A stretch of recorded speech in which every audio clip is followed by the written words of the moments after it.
Welcome to the August 16th meeting of the Murfreesboro City Council. I want to ask Councilmember Rick LaLance for our prayer and our pledge. All right, if you bow with me. Lord, we thank you for today. We thank you for all the blessings that you give us every day, and thank you for the blessings of the city. We pray for our employees, public safety, and all the others. We pray for our citizens. I hope that you'll be with us tonight and be in our words. Amen.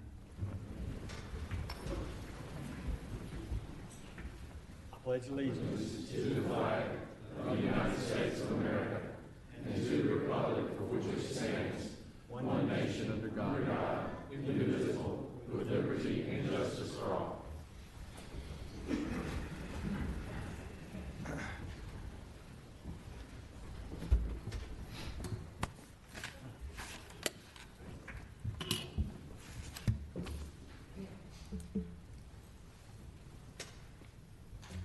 Good evening, Mayor, Council members.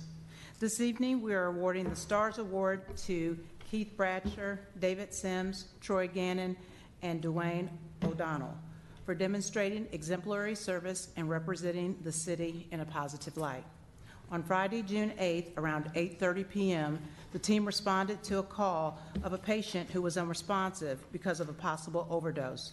When they arrived, the patient was not breathing and did not have a pulse. Engine 4's crew administered medication and performed CPR until the patient regained breathing and had a pulse. The patient was transported to the emergency room.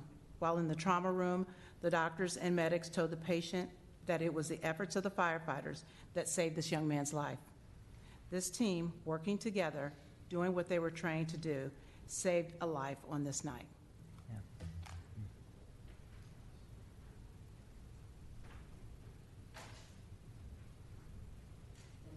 David?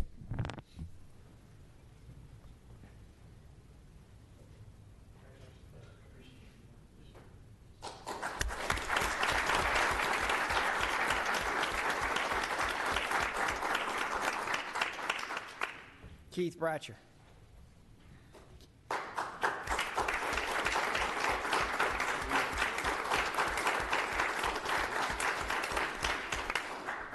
Council members, I think you all know Keith just retired. Was it 2 weeks? Yeah, about 4 weeks. July 18th. And Keith, how long were you at the city? Actually on duty about 33. I think I'm going to wind up with about 34 years to about 8 months, something like that. So not only is he getting the STARS Award, but 34, 35 years with our city says a lot. So we appreciate your work, Keith. Thank you very much.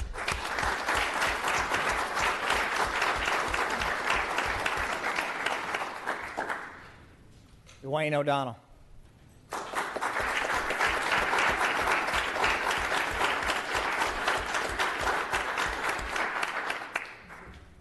Okay. All right. And I wanted to recognize a couple of people who are here. We have State Representative Mike Sparks, who's here. Mike, thank you for being here. And former council member and Vice Mayor Chris Bratcher is back here somewhere.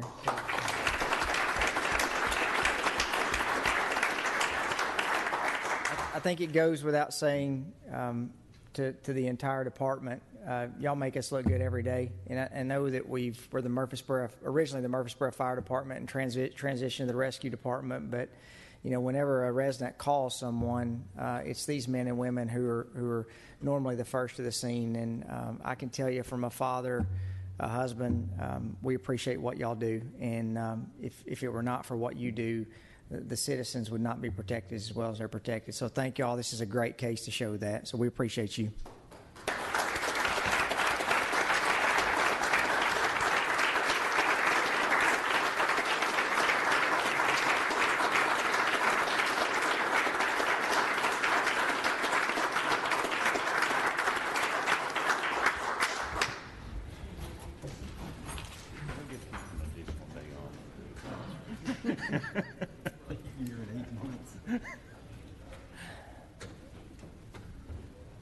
I know Chief Folks is gone. Is Chief Folks still here? I don't remember. Melissa, you may know. How long have we been in the first responding? Chief Folks, when did we first start doing first responding in Murfreesboro?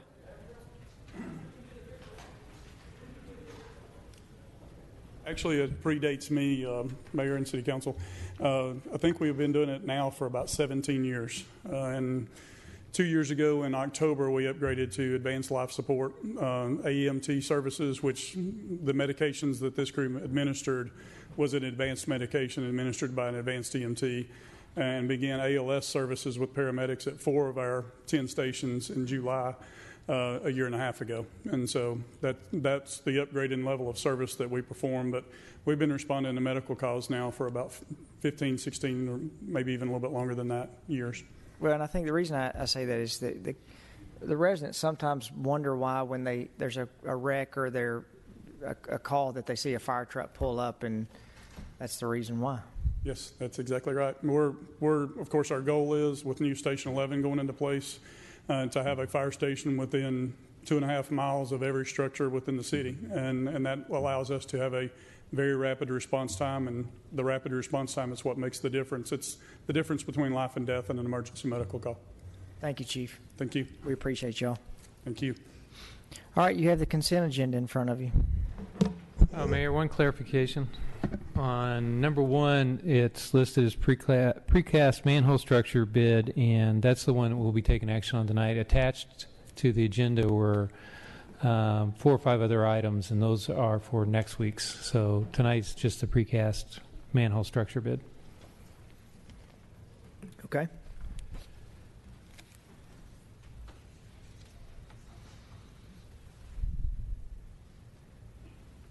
No questions. I move we approve the consent agenda. Second. Motion is second. Ms. Wright, will call the roll, please. Vice Mayor Skels Harris. Aye. Mr. LaLance. Aye. Mr. Shacklet. Aye. Mr. Smotherman. Aye. Mr. Wade. Aye. Mayor McFarland. You have the meeting for the July 19th special meeting. Any additions or deletions to the minutes? So moved. Second. Motion is second. Ms. Wright, will call the roll, please. Vice Mayor Skels Harris. Aye. Mr. LaLance. Aye. Mr. Shacklet. Aye. Mr. Smotherman. Aye. Mr. Wade. Aye. Mayor McFarland. I will now go into old business. We have ordinance 18OZ26, second and final reading to zone approximately 18.29 acres simultaneous with annexation and rezoning approximately 44.5 acres along Armstrong Valley Road.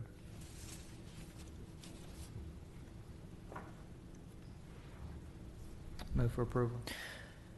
Second. Motion is second. Ms. Wright. Vice Mayor Skels Harris. Aye. Mr. LaLance. Aye. Mr. Shacklet. Aye. Mr. Smotherman. Aye. Mr. Wade. Aye. Mayor McFarland.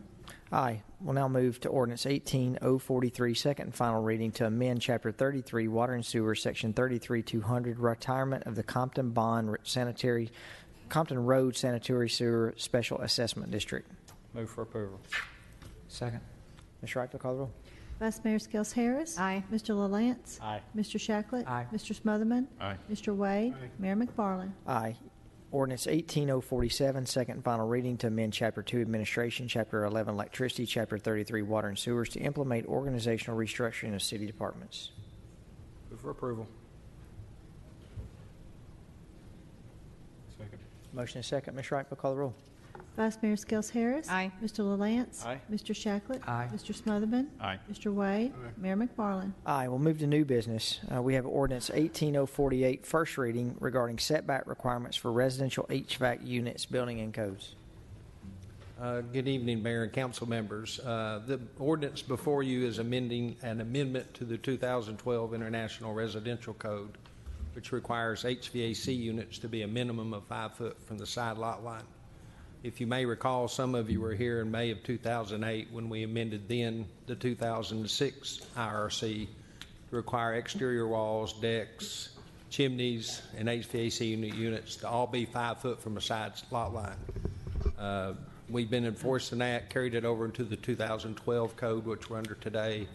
But through the years, we've gotten a few complaints from homeowners that their units are in the backyard.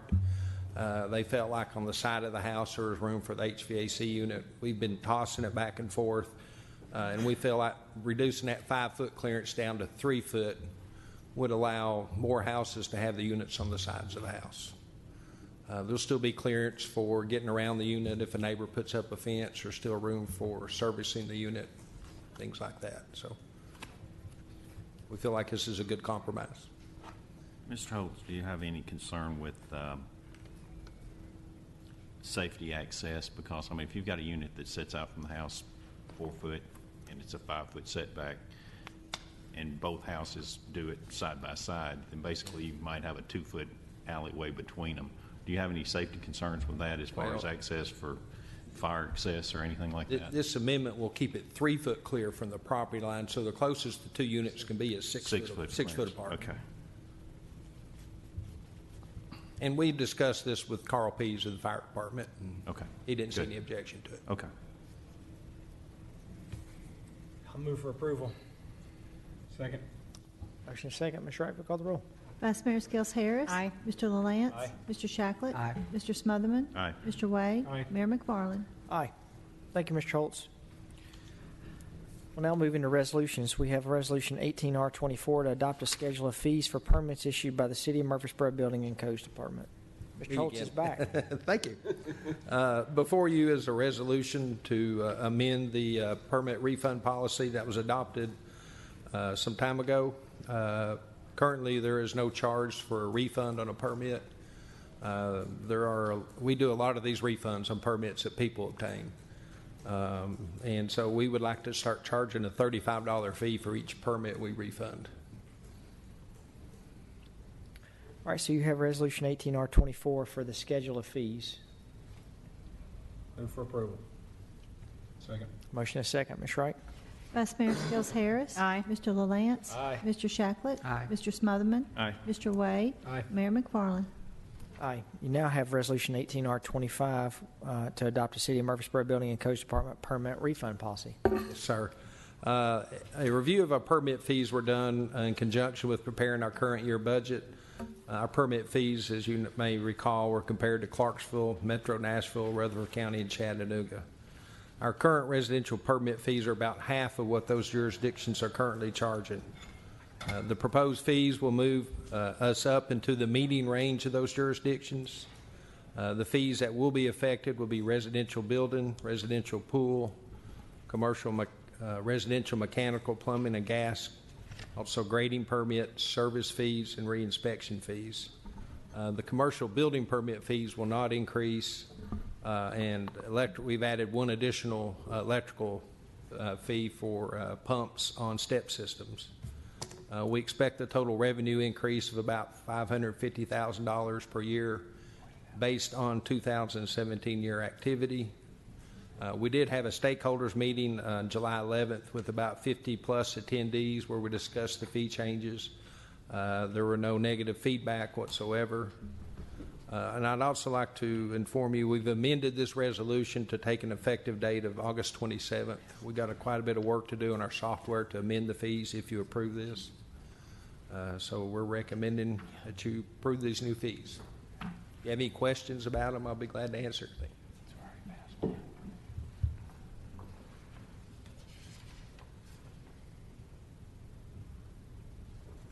So moved. Second. Motion is second. Ms. Wright? Vice Mayor Skels Harris. Aye. Mr. LaLance. Aye. Mr. Shacklet. Aye. Mr. Smotherman. Aye. Mr. Wade. Aye. Mayor McFarland.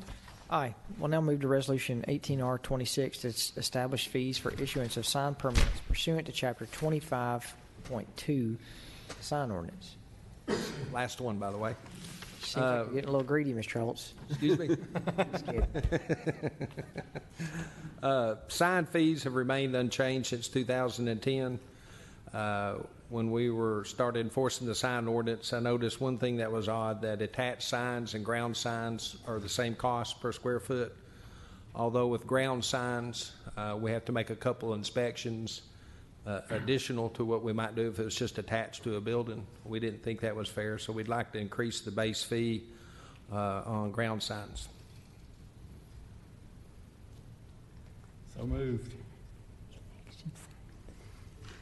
Second. Motion is second. Ms. Wright, will call the roll, please. Vice Mayor Skels Harris. Aye. Mr. LaLance. Aye. Mr. Shacklet. Aye. Mr. Smotherman. Aye. Mr. Wade. Aye. Mayor McFarland. Aye. Mr. Schultz, anything else? That's it for me. All Let me right. ask you a question. Yes, ma'am, please. Does that include election signs? I mean, a couple of Charge. mine. Temporary signs we don't charge. Okay. She's asking for Robert, she's asking for a friend. Rick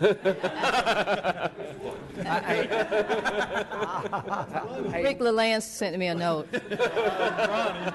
Ronnie Martin, what are you talking about? Chad, before we get to the next item, I would want to make a point. We had several people this year who were commenting about the number of election signs, and that as political officials that we had made an exception. You know, in the city of Murfreesboro, you can have 3 signs on a lot, but the state legislature passed last year an exception to political signs, and so the state passed that you could have an unlimited number of signs on a lot as long as it's not in the right of way. So I was explaining that we really didn't have anything to do with that. That was more of a state deal. So yeah. All right. Resolution 18R27. We have a release of surplus property at the airport. Mr. Gerke.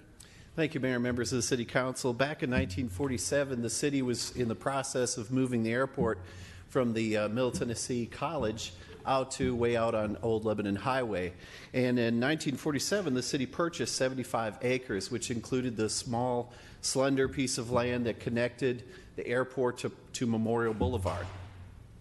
That land has pretty much gone untouched for those years, except for some drainage improvements and some utilities put in there that will serve the airport and other neighbors and such. Right now, though, we are at a time where Memorial Boulevard, as you know, is changing rapidly, and that land was set up that in the case in the future, if we ever wanted to sell that for commercially, it was zoned as commercial highway, and we have an opportunity right now to sell that piece of property. The Airport Commission has shown year after year in the airport layout plan that it was really unusable for any type of aeronautical use. And so to move forward with this process, we have to work with the FAA because this property was purchased using FAA grants. As part of this process, we have to have a resolution telling the FAA that we're going to be selling this property and also that the revenues, just like any other revenues gathered at the airport, go back into the airport. And in this case, we're talking about the terminal and other improvements in the terminal area.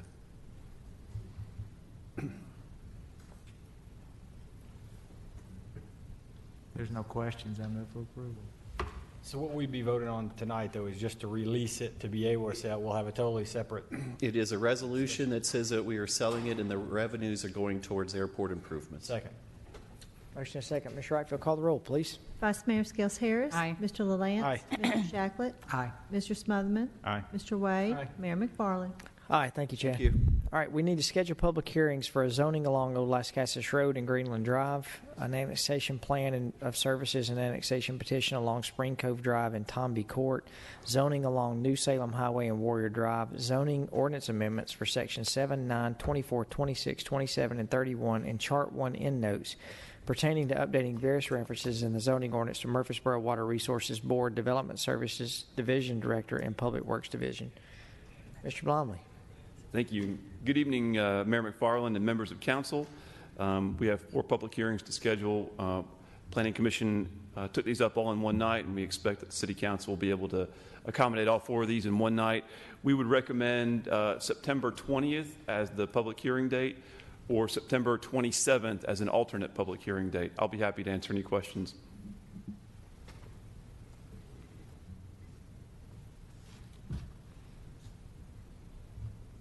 What day? September 20th. September 20th, yes, sir. We have a motion? What day are we doing our workshop? So, Is that the second Wednesday? Second Wednesday. Yeah. Okay, I can remember if it was second or third. it's the 12th. So moved. Motion? Pardon? 20th. The 20th. Yes, ma'am. Second. Have a second. Mr. LaLance. Vice Mayor Skels Harris. Aye. Mr. LaLance. Aye. Mr. Shacklet. Aye. Mr. Smotherman. Aye. Mr. Wade. Aye. Mayor McFarland. Aye. Thank you. Thank you. We now have an access easement for the TDK hangar. Mr. Gerke. Mayor and members of the City Council, the next two items are I'm kind of proud of, in that you'll see multiple departments all working together here on a development portion of the airport. The first one is an access easement for TDK Hangar. The TDK Hangar is being built on the very northeast corner of the old soccer fields at McKnight Park, which is all deeded to the airport. It will be part of a future expansion of the airport for hangars. One of the big customers of the TDK Hangar is LifeFlight. And at times, while we know LifeFlight to go out to the accident to pick up a patient, several times when we have patients inside the city, the helicopter can't land within the confines of our city very easily, so the patient is brought to the airport.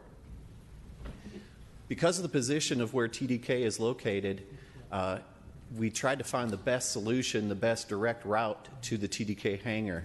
And that access is really off of DeJarnett. We're hoping that ambulance service personnel can see from DeJarnett their location of where they're going to go to get the patient to the LifeFlight helicopter. Also, TDK, in its future goals, may have customers that use that facility, airport, 24 hours a day. So they, as a company and as their customers, may be coming and going at any time of the day or night, midnight, whatever, coming home. And the access to that right now is limited. The park closes at 11 o'clock, midnight. So working with Parks and Recreation, we are working to relocate some of those gates, still protecting McKnight Park, but giving the customers and patients and LifeFlight access to the hangar 24 hours a day. So our legal department has come up with an access easement that allows them to do that, and it opens up that access road to their customers and LifeFlight customers as well.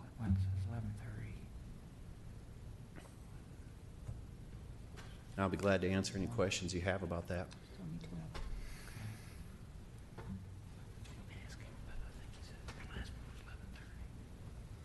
Any questions? Do we need a motion? We do need a motion? All right, I move for approval. Second.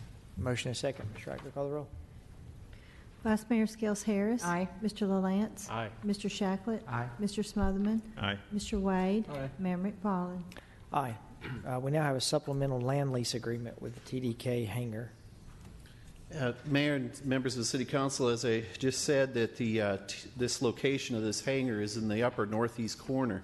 We selected that because in our first discussions with developing this area, it was really focused around Air Methods and their helicopter. So we tried to minimize the mixing of the helicopter and the fixed-wing aircraft. So that seemed to be the best location.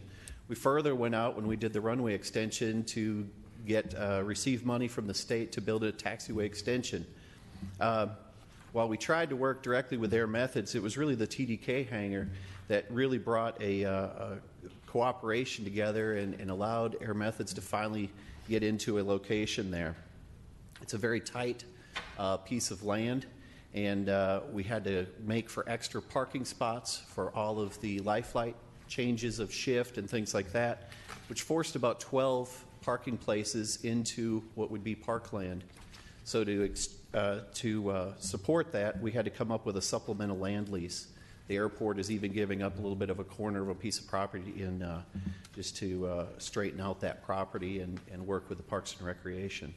So this supplemental is along with the larger lease to support the facility and these extra 12 parking places. These 12 parking places will also be used by Park and Rec as overflow parking if needed. If you have any questions, I'll be glad to answer them.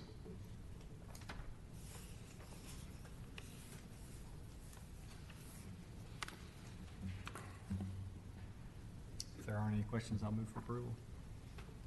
Second. Motion and second. Vice Mayor Skels Harris. Aye. Mr. LaLance. Aye. Mr. Shacklet. Aye. Mr. Smotherman. Aye. Mr. Wade. Aye. Mayor McFarland. Aye. Thank you. All right, we'll now move. We have a certificate of compliance for wine and retail food stores, Roxanne and Blackshear Aldi Inc. at 32767 Memorial Boulevard. It's a new location. Ms. Wright? Yes, Mayor, it's a new location, and we've started putting the new certificates on a regular agenda and renewals are on consent, and that's why you have them in separate places sometimes. This one has met all the requirements, and we recommend approval. So moved. Second. Motion second, Ms. Wright. Vice Mayor Skels Harris. Aye. Mr. LaLance. Aye. Mr. Shacklet. Aye. Mr. Smotherman. Aye. Mr. Wade. Aye. Mayor McFarland. Aye. We now have a certificate of good moral character for liquor by the drink, Patrick Walker, Murfreesboro Moose Lodge, 645 at 440 Rice Street. Mayor, for clubs, private clubs, they actually have something called a certificate of good moral character. It's different than a certificate of compliance in some ways, but they do have to advertise in the paper just like the others do, and they did that. This organization has had this liquor by the drink before, but they've moved locations as they sold their old location to a restaurant, and so they were applying to get this at their new location, and everything was in order, and we do recommend approval. So moved. Second.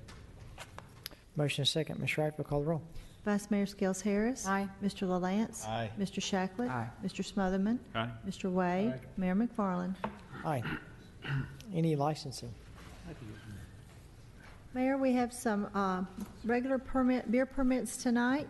We have four for 4 different locations at MTSU. The state changed their regulations to where they can now have that, and they have applied, and they meet our requirements for that. We have a new grocery store on Memorial. We have a bicycle shop that would like to have beer available for their customers as they mix and mingle, looking at the new items in their store. And then we have a restaurant at 517 Cason Lane that is also asking for an on-premise beer permit, and all of these are in order. The information's attached, but there's some that have to finish the building codes inspections. We have that quite often, but otherwise they would be available for issuance if you approve them tonight.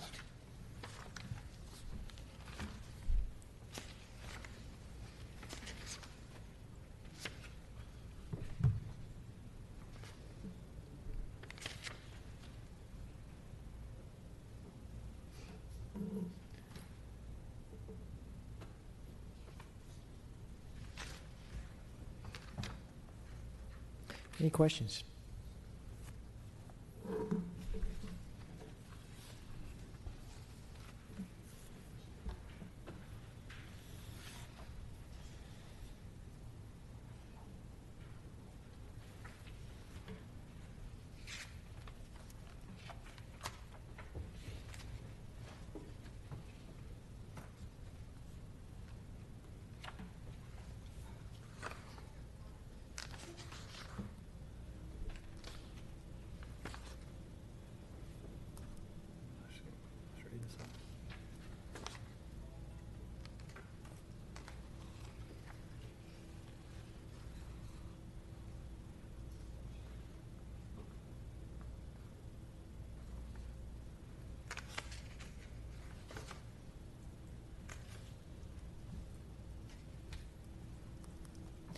All right, any questions?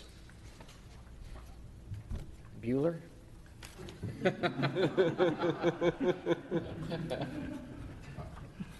Darn, I'll move for approval. Second. Motion is second. We're handling these all as one, is that? Ms. Is Wright, that will call the okay roll. to do them as one? Vice Mayor Skels Harris. Aye. Mr. LaLance. Aye. Mr. Shacklet. Aye. Mr. Smotherman. Aye. Mr. Wade. Aye. Mayor McFarland. Aye. All right, we'll move into board and commission appointments. I don't think we have any. Any statements to be paid? No, sir. Okay, we have an item from our Human Resources Director.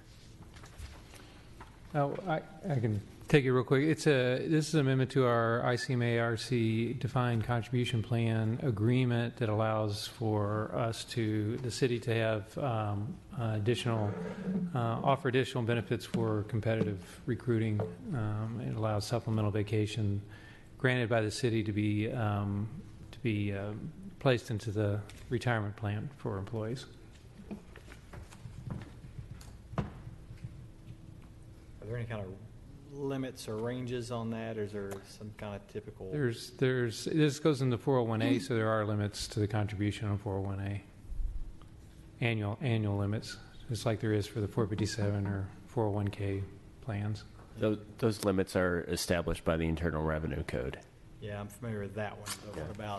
what about any kind of is there any kind of going to be any sort of a policy or whatever as far as who's going to determine how much is given to which employee, or is that just going to be left? Is that a city manager discretion? Well, it would only probably be offered to employees at a point where we'd be coming back to council to discuss the hiring of that particular employee and the type of compensation package offered. So this would really be one that probably is reserved for top executives. All right, I'll move for approval. Second. Motion is second. Ms. Wright. Vice Mayor Skels Harris. Aye. Mr. LaLance. Aye. Mr. Shacklet. Aye. Mr. Smotherman. Aye. Mr. Wade. Aye. Mayor McFarland. I have one piece of other business, unless council members, y'all have anything else. We met yesterday in an advertised meeting and conducted city attorney interviews. We had 3 candidates. Sorry. That was the other meeting.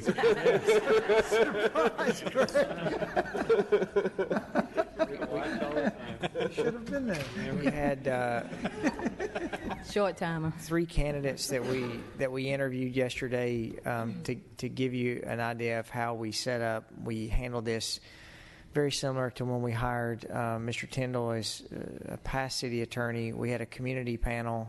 We had 7 or 8 members of the community panel from various backgrounds within the city. We had a staff panel, various departments within the city, and then we had the council panel, and we interviewed all 3 candidates in sort of a round-robin format. And after it was over, the community panel, the staff panel, and I think the council discussion, we all agreed that we wanted to start negotiations to offer Mr. Adam Tucker, our assistant city attorney and interim city attorney now, the position. So we need a motion to engage outside legal counsel to work on a contract to hire Adam. So move. Second. Motion is second. Ms. Wright, will call the roll, please. Vice Mayor Skels Harris. Aye. Mr. LaLance. Aye. Mr. Shacklet. Aye. Mr. Smotherman. Aye. Mr. Wade. Aye. Mayor McFarland. Aye. Congratulations, Adam. Thank you very much. Thank you very much for the vote of confidence, and I look forward to this opportunity. Absolutely. Thank you. Ms. Skels Harris. Yes, at this time, I'd like to thank God and thank you, the citizens of Murfreesboro, for re-electing me. You really blew me away. You showed up and you showed out. And I'm still really trying to get over it. But I thank you all from the bottom of my heart, and I'll continue to serve these next 4 years to the best of my ability. And again, thank you. Congratulations. Congratulations to all of our election winners. And then Mr. Ronnie Martin, who's been out in the audience for many, many months. Actually, Ronnie was at our meeting yesterday. Ronnie was at our council workshop last Wednesday. So we look forward to you being here and know you'll be a valuable part of this group. So, all right, do we have any other business? All right.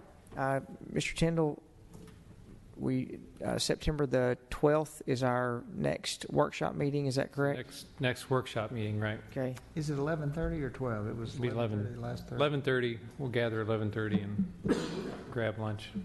Okay. All right. Seeing no other business, we'll stand adjourned.